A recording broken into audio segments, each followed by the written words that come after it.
Сәлеметсіздер ме, құрметті оқушылар? Дәптерді ашып, бүгінгі күнді жазайық.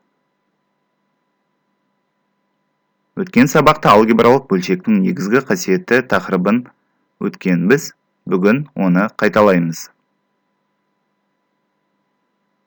Алгебралық бөлшектің негізгі қасиеті екі жағдайын қарастырдық. Бірінші, толықтауыш көбейткішке көбейту, екінші, бөлшекті қысқарту.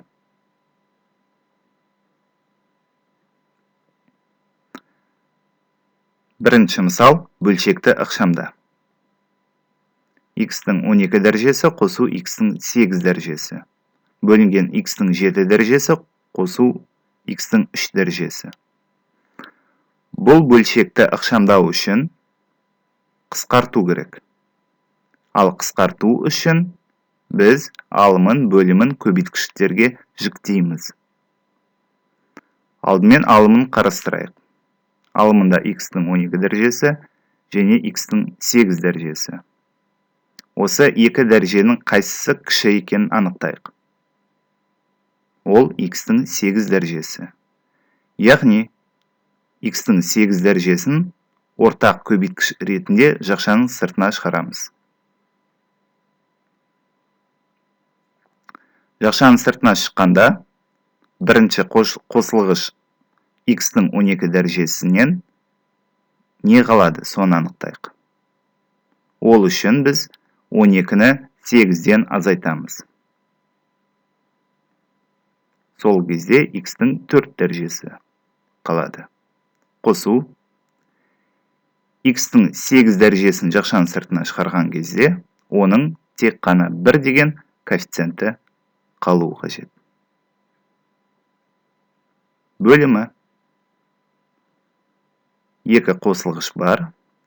Соның кішісі X-тің 3 дәрежесі. Оның жақшаның сыртына шығарған кезде, бірінші қосылғыштың орнында 7 азайту 3, 4, яғни X-тің 4 дәрежесі қалады. Қосу. Екінші қосылғыштың өзі шыққаннан кейін, оның коэффициенті ғана алады. 1. Көбейткіштерге жіктедік. Алымында да, бөлімінде де жақшаның ішіндегі бірдей өрнек бар екенін байқаймыз. Оларды қысқартуға болады. Сонымен, келесі өрнекті жазайық. Алымында да, бөлімінде де негізі бірдей дәреже жазылған. Оларды бір-біріне бөлу үшін біз негізін қалдырамыз X, дәреже көрсеткіштерін азайтамыз. 8 азайту 3 шығады 5. Жауабы X-тің 5 дәрежесі. Дәптерге көшірейік және осы мысалды қолданып жұмысын орындаймыз. Номер 38-де 5, 1, 2, 3, 4 және номер 38-де 6 бірінші есебі.